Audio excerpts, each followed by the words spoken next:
Good morning, everyone. Welcome back to the Celtic Way. I am your host, John McGinley. And as you can see, we've got a full panel today because our special European correspondent, Graeme McGarry, is back, potentially for the last time this season. Graeme, that's the direction of travel this morning. Good morning to you. And we've got Euan Davidson as well, who's joining us. He's been appearing quite regularly on our Thursday show, so we're delighted to welcome him along as well.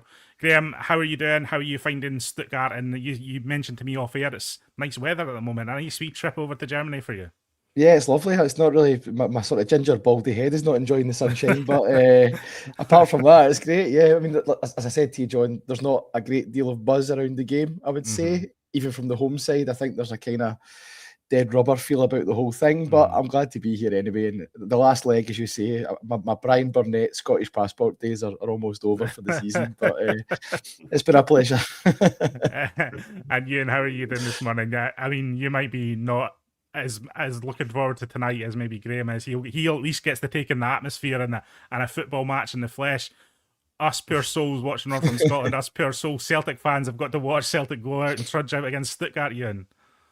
Exactly. I mean, to be honest, Graeme, I'm quite jealous of the sunlight you're getting, and I think that's pretty obvious looking at me. But yeah, I think it'll be a case of kind of watching from behind the couch tonight. I think I don't really hold out much hope, and this is from the author of such quotes last week. Is I really think we can do it, and there's a romantic feel to it. You never know what could happen. So I've turned on a dime, I'm afraid. Has the romance drained out of you, Euan? Have you had a realization of Celtic's current situation?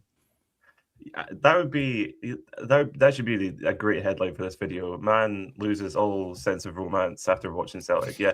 I don't know. I mean, it's still like I have hope, but it's minimal at the moment.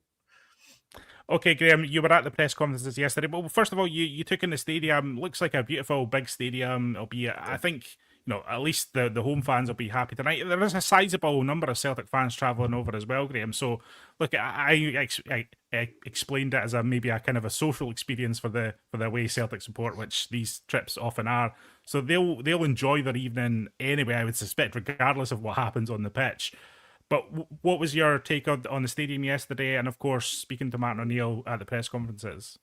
Yeah, the stadium itself, John, is really impressive. Anyone who also watches Scotland will probably be having PTSD flashbacks because obviously this is where the Hungary game took place. So if you thought it couldn't get any worse than that, maybe Celtic will test that theory tonight. We'll see. But the stadium itself is fantastic. Really welcoming hosts. We got a wee tour around the pitch side yesterday.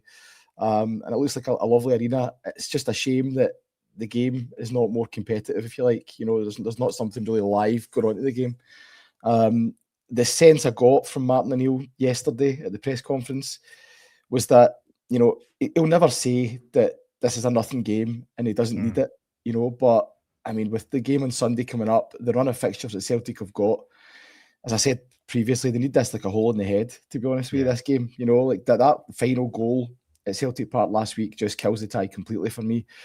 And I know Martin O'Neill was making all the right noises, saying, I don't think the team will be as rotated as what people expect. That's what he said last night.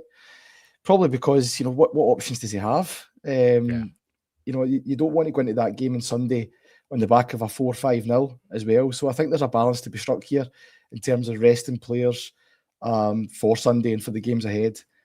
But just avoiding an absolute tonking here as well, because the kind of worrying thing was Sebastian Hoeneß, obviously the Stuttgart manager, we went to his presser as well, and he said he's not going to change his team a lot. He's going to put a really strong starting 11 out, and I was like, oh, come on, mate.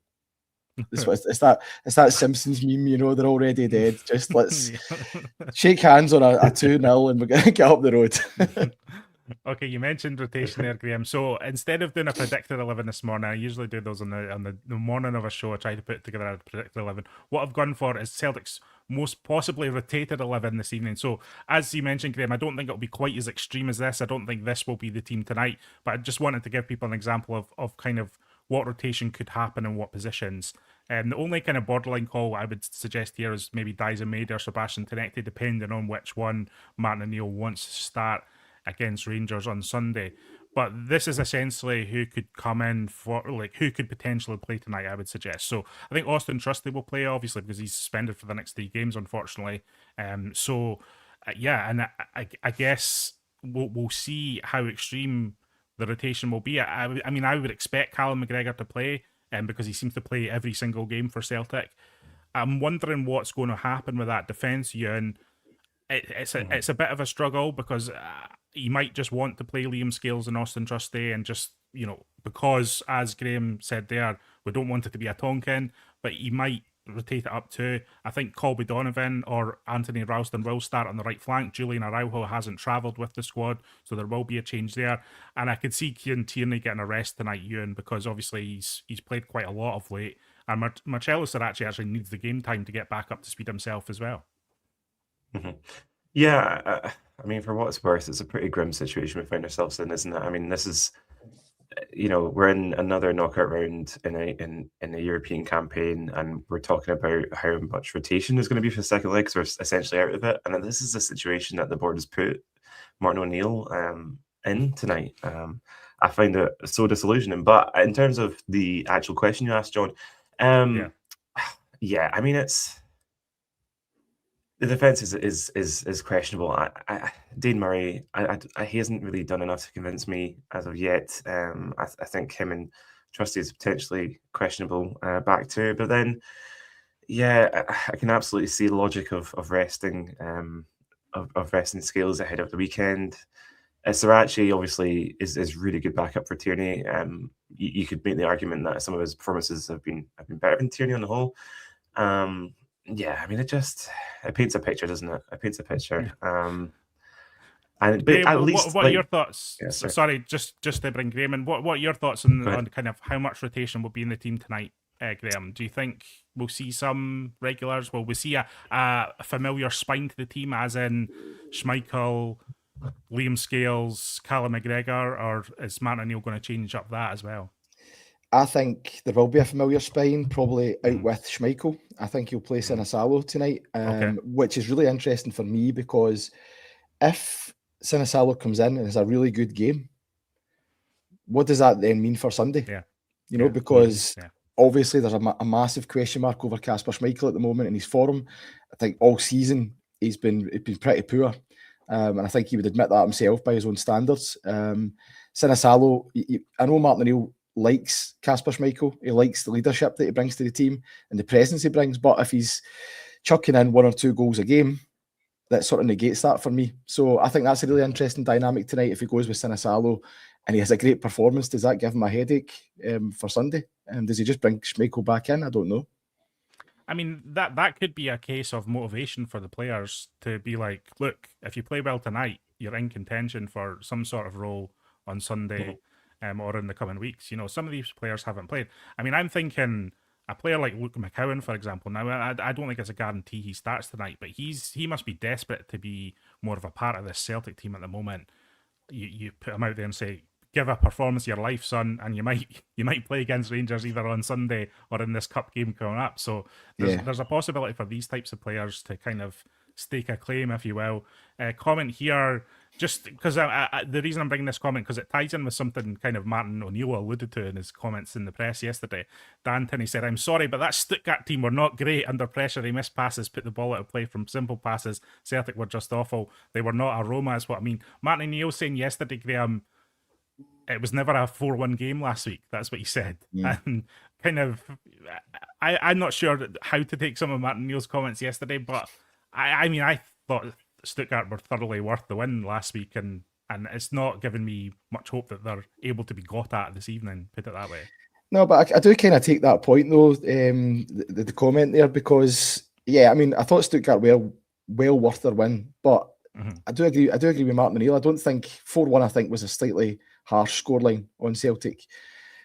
A bit on the balance of play, but if you look at the goals that Celtic lost, you might just say, well, it's your own fault. If you're going to defend like that, then maybe you do deserve to lose 4-1. And I think if they defend like that over here, Stuttgart, even though they're not world beaters, I do kind of agree with that. I think they've got quality at the top end, and they will punish you if you're going to be slack. So that's my worry for tonight. I think that if you shake up the defence even more, and I can totally understand that, but we're in a situation now with Celtic where you're saying if you leave out Liam Scales, you're significantly weakening it, and you're sort of worried about what's going to happen. But that's where we are. And I do worry tonight if it is Dane Murray and it is Austin Trusty that they've not played together obviously an awful lot. It's pushing one to the left-hand side of the defence where they're not too comfortable, and it could be, as I say, Stuttgart have got the players that could take advantage of that, and it could be another bruising night, even though, as I say, Stuttgart aren't exactly Roma or Real Madrid or anything like that, but they do have quality at the top end. And now I think it might do me in if we talk about Stuttgart for half an hour. So any last thoughts on tonight's game, Euan? We do have other topics ahead. Any last thoughts on tonight's game? You said that all your romance has been drained out of you. You're probably one of the most optimistic Celtic supporters I know. Is there any glimpse of any sort of hope tonight? We can take Stuttgart, a complacent Stuttgart in their own backyard. It's not happening, is it? I think I'm going to try and aim for the sort of crumbs of comfort over making any sweeping statements, because I've learned not to now. You mentioned the midfield and McGarry and Bernardo, and if indeed they are the two that play, you would suspect Cal McGregor will probably play, but it's a great audition for them because Stuttgart, I thought, passes off the park, especially in the middle of the pitch. And I think there's been a consistent theme of this season that teams are just absolutely cutting us through the middle. Our midfield hasn't had enough of a physical presence. It hasn't been completing the passes that it normally would. The fluidity isn't there. So if you're going to have an audition against a really, really strong European midfield, this is an opportunity for McGarry and Bernardo, who have really, especially Bernardo, flattered to deceive this season. And as you say, I know it's maybe not. It doesn't make up for the entirety of the rest of the season, but it's the kind of game where, okay, if you stake some kind of claim, you might get more minutes towards the end of the season, especially if Engel's missing. So I think at the very, very least, it's an opportunity for some players who have maybe not been at their best this season to if not stake a claim, but at least create an argument for them to get more minutes. That's kind of what I'm clutching on to at the moment, John. That's kind of it.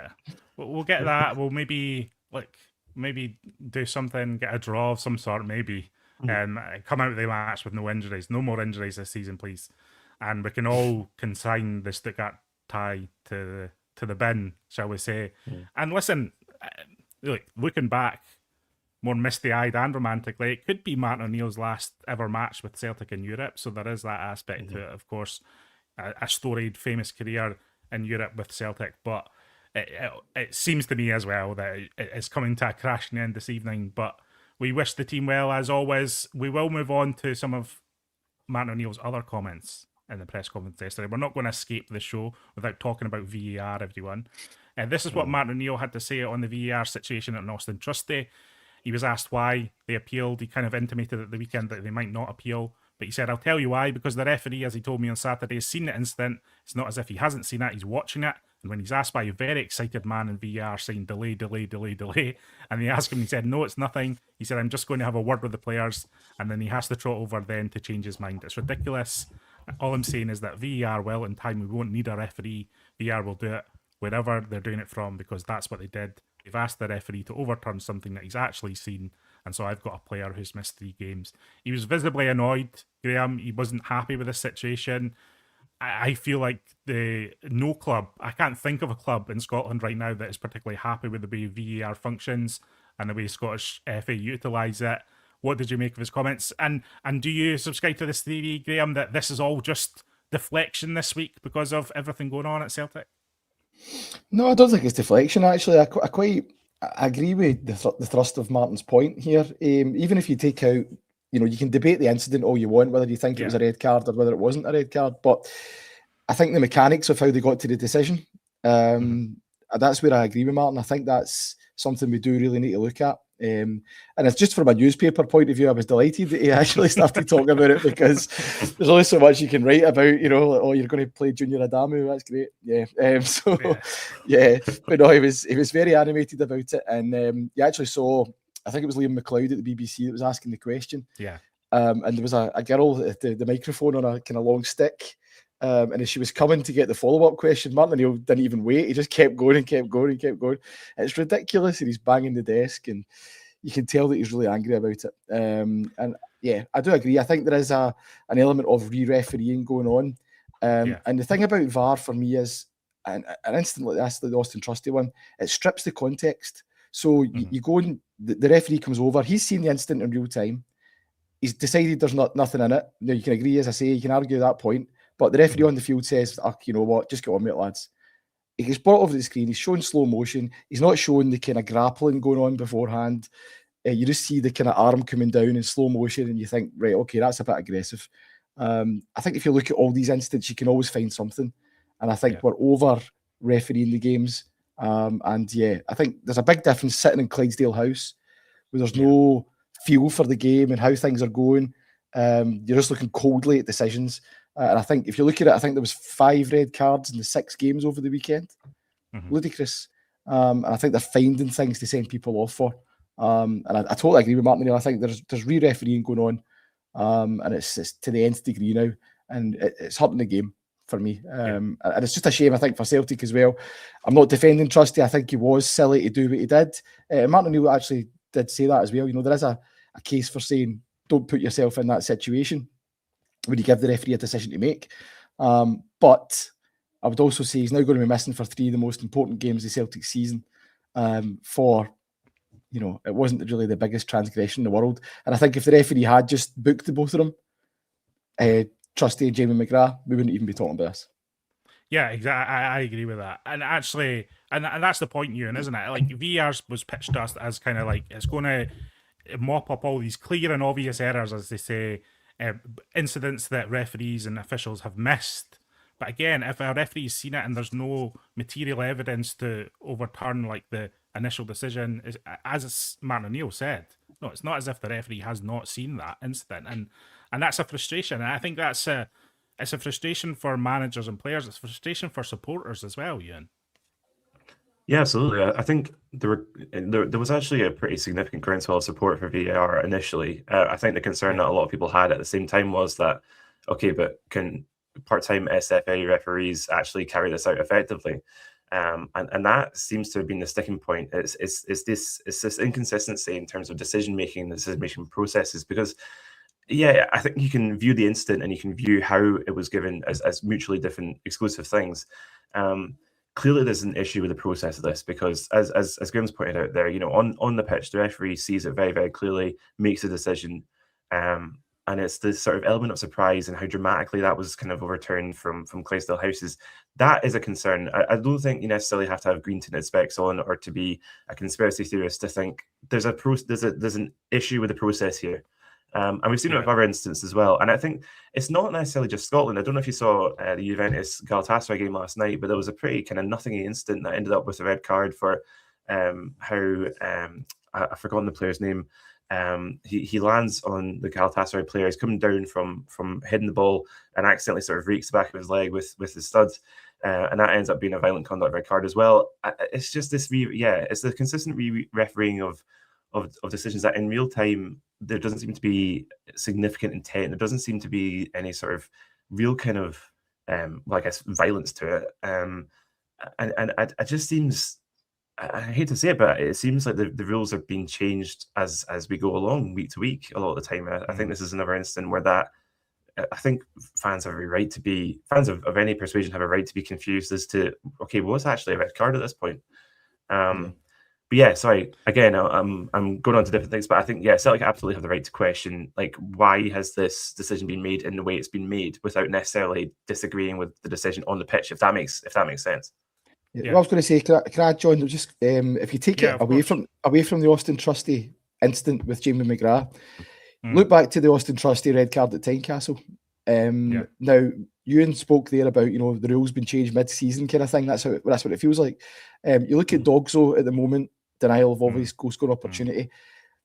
Ever since that Austin Trusty red card, the referees are tying themselves in knots, sending people off, for instance, where it's almost as if they're justifying that Austin Trusty decision. And what really gets my goat with it, and this is in the process, they take a still image from behind the opposite goal. And if you look at the one at Tynecastle, that makes it look as if Liam Scales isn't getting across. You look at the Falkirk one recently, Liam Henderson, he definitely was going to get back, but from behind the goal, it looks as if he wasn't. The Motherwell incident up at Pittodrie in the Scottish Cup, exact same thing. You look at behind the goal, you don't see how deep the defenders are. It strips that context, as I said, that's a key point. It's not just about this Austin Trusty red card, it's about the way they're viewing every single incident. They're taking it from angles that don't show a true picture of what actually happened on the pitch, and they're making decisions then that, are not fitting or not befitting of what actually happened. And I think, actually, yeah, I think you're right, Graeme. Actually, one of the benefits of VAR is that it's actually taken this debate to a place where it is about protest rather than grievances of particular clubs, or this kind of, as you alluded to, this feeling of clubs feeling like referees are out to get a specific club. I actually think all this, I know that all goes on in the background regardless, but what I'm saying is, like, people are digging into, like, what is the process of how these decisions are made?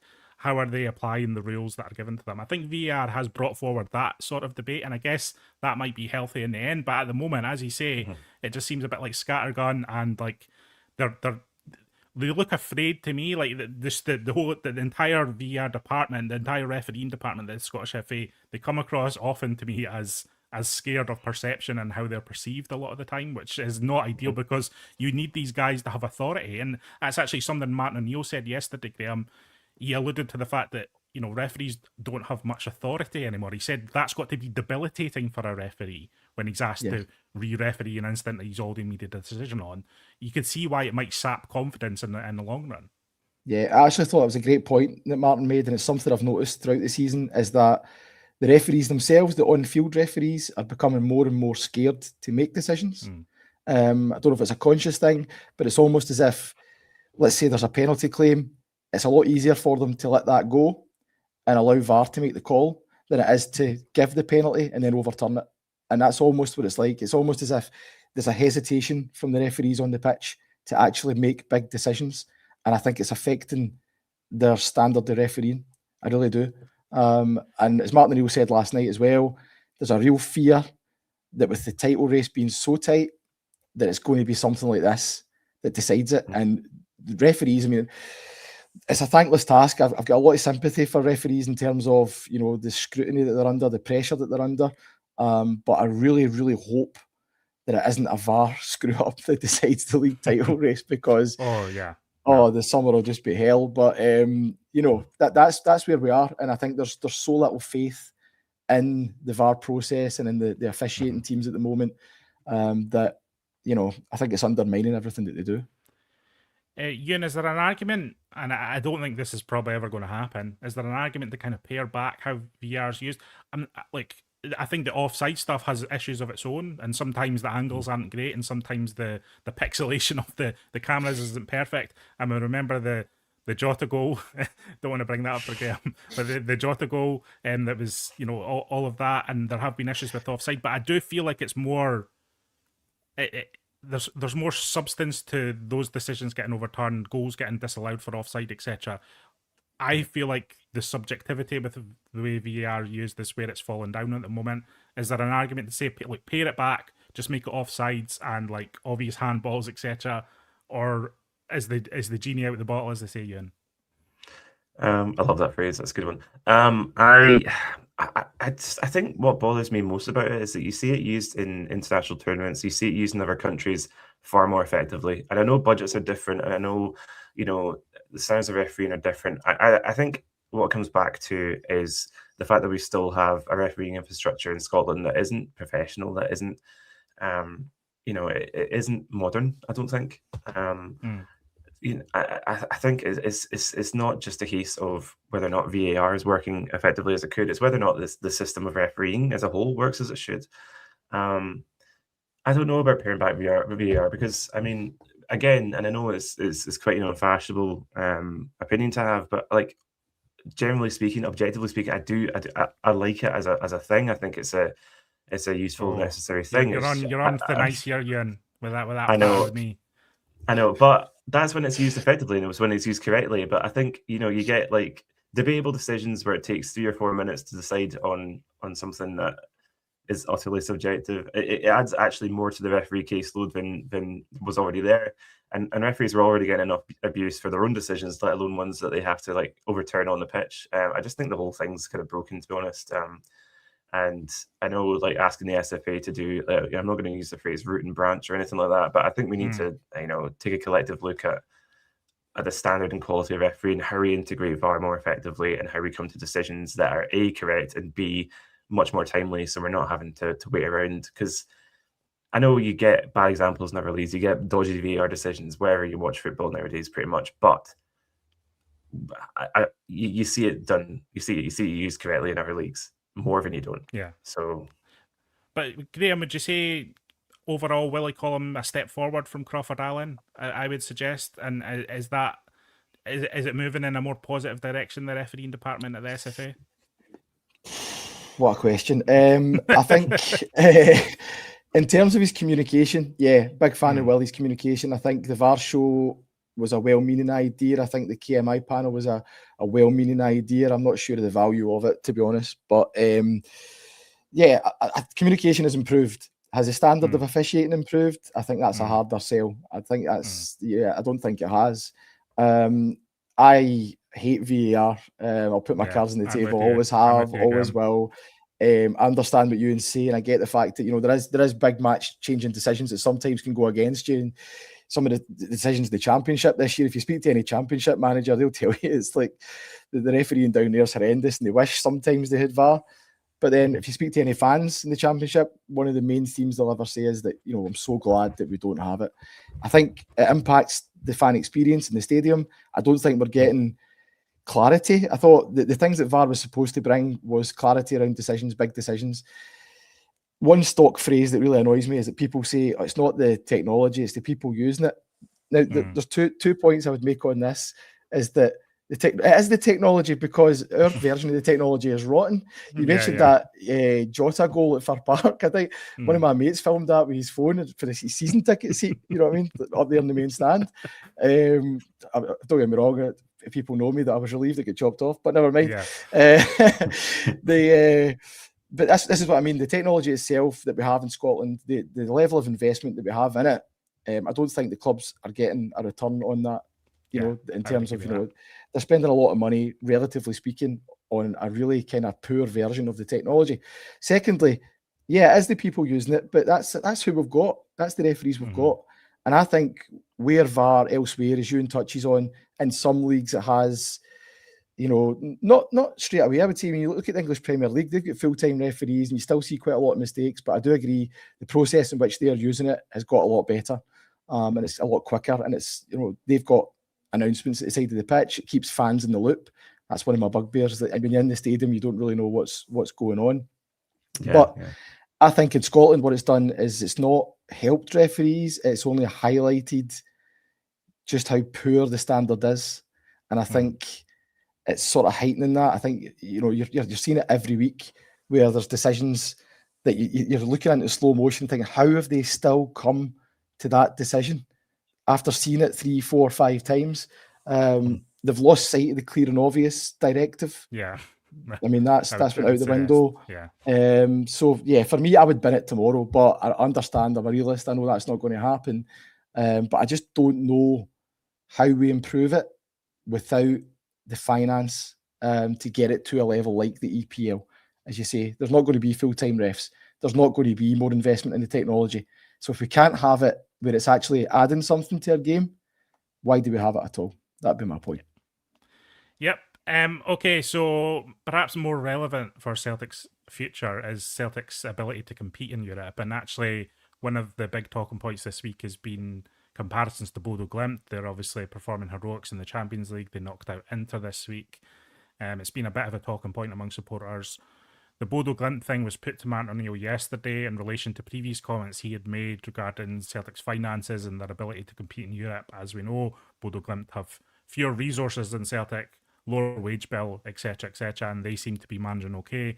There's examples of other clubs with similar budgets, similar resources, performing better than Celtic in Europe over the last few years.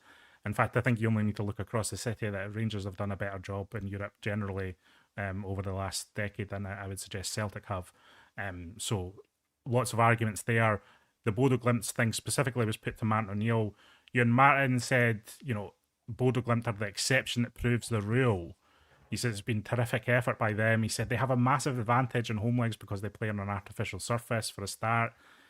He mentioned they had, not a lot of possession in Inter, but they still managed to take everything out of the game. His answer hasn't been very convincing, I would suggest, for a lot of Celtic supporters in the aftermath of what he said. Probably looking for a comment more along the lines of, well, yeah, they might be an isolated example this season, but we have to try and take lessons from every team around Europe about how to apply that to Celtic going forward, something of that ilk? Or is it just unfair in general to ask Martin O'Neill questions of this sort at all, because we know he's not going to be here after the summer? I do think it's a little unfair. I think he was surprised by the question, and really kind of got stuck on the artificial pitches element of it, which I don't necessarily think is the biggest thing here. But yeah, that question does put Martin O'Neill in a bind, because for all he's the interim manager, he's not going to say that, yes, this football club is failing in most departments. We are looking at teams that are a fraction of our size doing far better than fans could realistically dream of over the last 20 years or so. And again, like going back to tonight's tie, like and the situation we find ourselves in, I mean, it's pretty clear that Celtic have failed in Europe time and time again. And I think one of the biggest frustrations for supporters is that whenever we do seem to make inroads, we never seem to build on them. I mean, you look at last season. I know people talk, like, people are bored probably talking about that Bayern Munich game, but it was the frustration of seeing how close we got and not building on it, and in fact actually subtracting from the squad. Not really seeming to have any sort of long-term plan of like, okay, well, how do we get to that next step? How do we avoid conceding that late goal? How do we match against teams of that stature? That doesn't seem to be the way it is. It's more a case of, oh, that was nice. Maybe got a bit lucky here or there. Got like, oh, we were a wee bit unlucky to draw Bayern, but we had a go at it. That's not going to be enough. It's never ever going to be enough for Celtic supporters. And quite rightly, because I know the Bodo Glimt thing is not necessarily a new argument. I mean, as long ago as when they knocked us out, when Ange was manager, they played us off the park, home and away. I thought they were very, very clearly the better team. They've been an impressive outfit in Europe since then. In fact, they've only got better since then.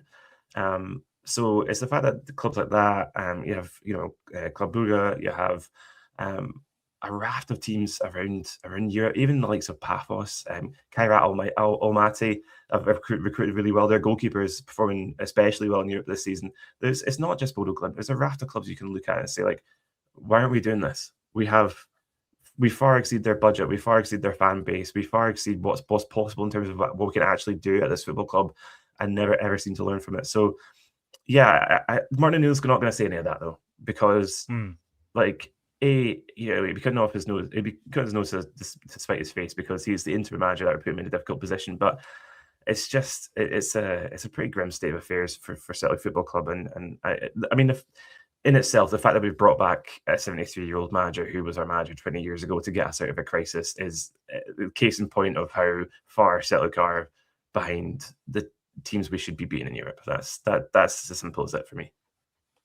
Graeme, I guess it's a sign of the times that, again, Martin O'Neill seems to be the only man answerable to these types of questions at Celtic, which, again, he's not going to stir the pot, is he? Because I think he wants people to start to come together at Celtic again. If he puts out a fiery answer about Celtic's troubles in Europe over the last few years, then it's going to create its own firestorm in that regard as well. So he's kind of, whichever way he answers this question, he's kind of doomed in a sense of perception. What did you make of the answer to the Bodo Glimt question? And just generally, for me, Graeme, Martin O'Neill, I understand why he's been asked these questions, but I just don't think he's the man to answer this. As Euan says there, he's the interim manager. Yeah. Well, I mean, first of all, Bodo Glimt, that's PTSD right there. Oh my God. When I'm thinking I'm over here and I'm not exactly enthusiastic about this game, I'll just think back to Bodo, because that was a horrendous experience. I mean, it's literally -20. We spoke to Ange the day before the game and said, are you going to take this seriously? Oh, yeah, mate. Full strength team. Then you saw the lineup, you were like, oh my God. So, yeah, that's actually made me feel a whole lot better about tonight. Okay. But yeah, in the general point, yeah, I mean, I'd written a piece a few weeks ago about how it was unfair on Martin O'Neill to be used as the kind of human shield.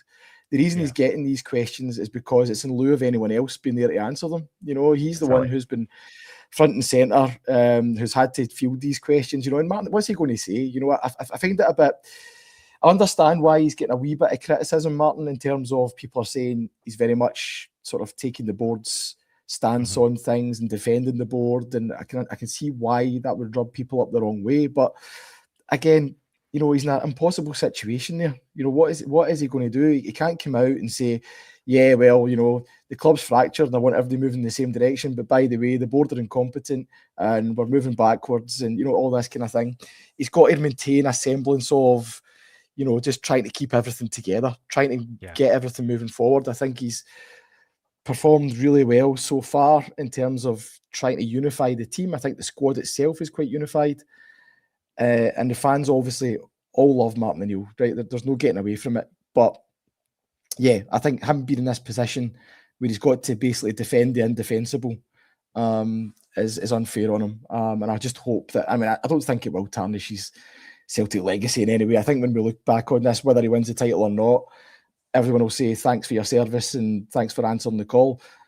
But yeah, I do feel as if he's uncomfortable in that situation, as Euan spoke about there. Yeah. The thing about the artificial pitches and all that, it was just kind of as if he was just grasping for an answer. It didn't explain why they also won in the San Siro kind of thing, you know. So it's like, and for the second time, you know, it's not as if they've won all over Europe. So yeah, I just think it was a question that for Martin O'Neill, his thinking right now is very short term. It's got to be how do I get a team on the pitch that can somehow salvage this season. He's not thinking of the bigger picture ideas like Bodo Glimt. And I do agree, if we are talking about the bigger picture, that Celtic should be looking. I know Celtic are an infinitely bigger team, bigger club than Bodo Glimt, but look at what they're doing. Look at the way they are doing things. And this is why, sorry to go off on a tangent here, but this is why I think Celtic should be looking in the summer at Jens Berthel Askou of Motherwell, because one of the first things he said when he came in the door at Motherwell was, he thinks he can do what Bodo Glimt are doing with Motherwell. And he's proven, obviously not to that extent, but he's having a lot of success with a fraction of the budget. So what could he do if he was at Celtic? For me, I've been banging on about this for months, but yeah, and I've got a lot of Motherwell supporting friends, as you know, so I'm not exactly popular with them at the moment, but I just think it's a total no-brainer, and I think that's what Celtic should be doing. Even if it's not Berthel Askou, they should be looking at the clubs like Bodo Glimt, who do have a disadvantage in terms of finance, because Celtic obviously can't bridge that gap anymore. But they do have more finance than Bodo Glimt. So is there pieces of that you can take, and can you emulate that and just be a wee bit smarter about what you're doing and make yourself competitive? I think there is. I think there's massive areas where Celtic can improve. And they should be looking at these clubs and thinking, if they can do it, why can't we? See, on Askou, I think we could do a whole show about Askou, Graeme, and we might do that in the coming weeks or months, depending on how the season transpires. But see, because you've obviously seen a lot more of Motherwell this season than I have, or you and us, or the majority of the people in the live chat have. Yeah. What has been so impressive about him this season? A lot of people talking about his possession style. How is he not conceding? They're just not conceding goals at all. They've got the best defensive record in the league. What has been the most impressive aspect of kind of Askou coming in at Motherwell? Yeah, well, I think it's basically the buy-in that he's got from the players. Right. You know, I think if you look at it, the football has been great to watch. Don't get me wrong, it's been fantastic. I think that's been shown. Everyone's been impressed. You watched them on Saturday at St Mirren Park, and they blew St Mirren off the pitch. But as you say, the most impressive thing has been the clean sheets. 20 clean sheets. They've already smashed the club record with 11 games to go. And it's because it's about hard work. So when Motherwell lose the ball, there's 3-4 guys hunting in packs to get it. It's simple, but the very starting point for everything that Motherwell are doing is hard work and intensity. Something you used to really associate with Celtic under Ange, not so much these days. I think that's a big weakness of the Celtic team, to get caught in transition quite a lot because they're not working hard enough in my book. I know I mean, that's a big thing to say about a professional footballer. I'm not saying they're deliberately not working hard enough, but I don't think it's a cornerstone of what they do anymore. It's probably a better way of putting it. And I think that's what he's done really well. And I just think if he can come in, listen, there's going to be a huge turnover at Celtic this summer in terms of players, but he's going to come in, even if he had a budget of, let's say, 20 million. I mean, I think that would be so exciting to see what he could do with a full pre-season. And, you know, the sort of the Celtic squad as it is just now, there's some really talented players that will still be there. Can he improve them? Because you look at what he's done to Stephen O'Donnell, to Paul McGinn. Guys who you thought were on their way out, coming to the twilight of their careers, and he's got them playing fantastic football. So you look at some of the guys in the Celtic squad, even that maybe have been written off, could he come in and get new life out of them? I think he could. I really think he could. And he's right there on the doorstep. He wouldn't be expensive. Yes. For me, it's, I as I say, I'm not going to be popular in my local boozer saying this, but it's a no-brainer for me.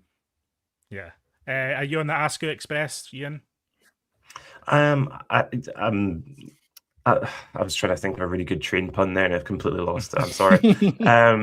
But you're right about Askou. I think the challenge would be, for me anyway, I think we've seen what happens when a manager with a slightly lower profile compared to, say, Brendan Rodgers, Martin O'Neill, when they come in and they try to get this buy-in from the Celtic squad, and it's not necessarily worked. And Askou, while he's proven himself as a quality manager in the Scottish Premiership, again, my issue would be whether or not the egos in the Celtic dressing room would take to a manager like Askou, who maybe doesn't have that kind of the experience or heft of other managers they've played for.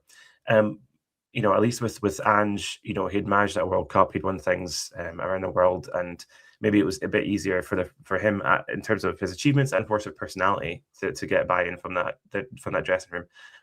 But that said, Ange also had the ability to bring in his own players and to really, really affect our recruitment. And I think if Askou was able to do that, then we might see a different story there. As long as we nab their goalie.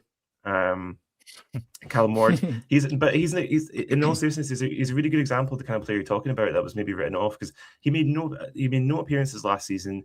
He'd been kind of drifting around the Finnish top flight, having sort of come through Bournemouth's academy, but then also playing for like essentially non-league football in England. And I think this season it'd be really hard to argue that he's not been the best goalkeeper in the top flight. I know you can look at the clean sheets, but just as a goalkeeper, in terms of his performances, they've been outstanding. He's also got the best out of a player like Stephen Welsh, which is a really good sign for those of a Celtic persuasion. I don't know if he'd necessarily be my first choice, but I think he's a strong candidate. And I think seeing what Motherwell do from now to the end of the season is going to be really fascinating. Whether or not he's put himself in the shop window, I don't know. I don't know what his ambitions are. He might well see this as, like you say, Graeme, if he sees this as, I want to do what Bodo Glimt have done, he might see Motherwell as a 5-10 year project. And I think for fans of Steelman, that's really, really exciting. But can he be tempted away? I don't know. Sorry. Long answer short. I'm looking. I'm on the ticket website for Askou Express, and I'm just scoping out in terms of what I'm able to afford at the moment. That's my answer. What I'd say, I think. Sorry, John, I was going to say, just in terms of his, I totally get that. In terms of the sort of CV, if you like, it's not extensive. He's still a young manager, which I think gets lost a wee bit. But he does have presence about him. He does have authority. You wouldn't mess with him, that kind of thing. I've had to stare a couple of times off him, that kind of Ange stare that you used to get. So I think he's got that about him. I do agree with you, though. I think one of the problems might be that if you look at Motherwell's start to the season, they drew the first 5 games. Could you do that at Celtic and still get the buy-in from the fans as well, the patience? Yeah, I don't know. Like at Motherwell, you could, the expectations are obviously a lot lower. The fans were looking at it and going, you know what, they've made some mistakes. Callum Ward, as you said, made some mistakes early on. But everyone thought you can see what he's trying to do here, and this could be really good. At Celtic, if you draw the first 5 games, it's a disaster. He's the next Wilfred Nancy, and he's probably sacked. So there is that element to it, Yeah, there's the Celtic chaos element. There's also, as Euan alluded to, I think just what power dynamics will be at play at Celtic this summer with regard to what the manager can do, what he's allowed to do, etc. I think that's all almost probably arguably more important than who actually the manager is like how much does Celtic trust their manager? How much do Celtic put trust in the hands of football people at Celtic rather than retain power from being shareholders or accountants or whatever you might want to say. I think that's really what Celtic need to move away from my perspective, regardless of the personnel. And we do think there's going to be some sort of shake-up at Celtic at some point soon. So we'll see where all the pieces fall. Thank you this morning for joining us, Graeme and Euan. Graeme, you've been on this show all season and you finally managed to turn it into a Motherwell show, so congratulations. Yeah, thank you very much, mate.